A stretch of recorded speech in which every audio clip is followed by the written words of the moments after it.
1450 বছরের ইসলামের ইতিহাসে এই প্রসঙ্গটা অবলম্বা করে বললাম।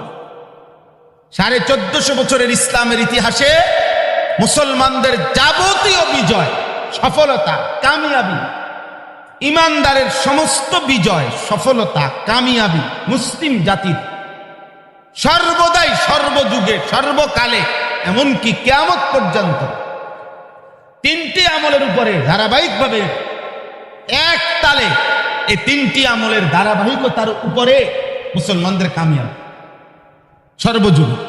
কয়টি আমলের? 1 তাহাজ্জুদ, 2 ফজর, 3 দোয়া।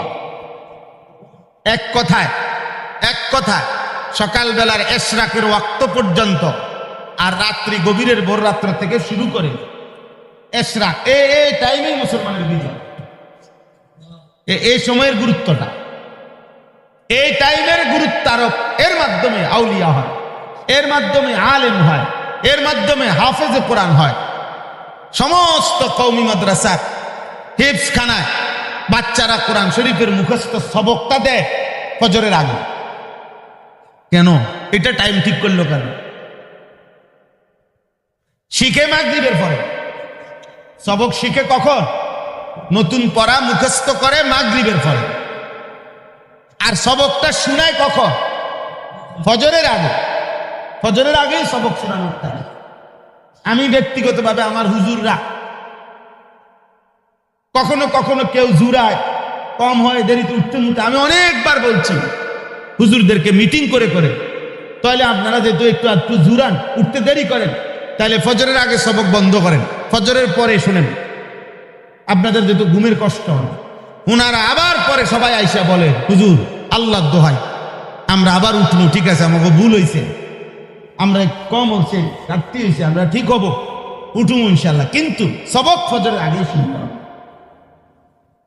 এটা ওনাদের কলিজার মধ্যে আছে, হাফিজ কোরআনের কলিজার ভিতরে। সবক কখন শুনতে হয়? ফজরের আগে। ফজরের আগে আল্লাহর রহমতের দুয়ার খুলে, ফজরের আগে রহমতের দরিয়ায় সাগর উঠে। রহমতের দরিয়ায় কি উঠে? সাগর উঠে। এজন্য তাহাজ্জুদ, ফজর, দোয়া, এই 3 আমলে হকের বিজয়, ইমানের বিজয়। এই আমরা যারা মাদ্রাসায় পড়ি, মাদ্রাসার ছাত্র, তোমাদেরকে বলি, আব্বা মনে করো জেনারেল ভাইরা শুনলো না, ধরে নাও স্কুল কলেজের পোলাপাইন বুঝলো না, আগামী দিনের ইসলামের বিজয়ের জন্য সারা বিশ্বময়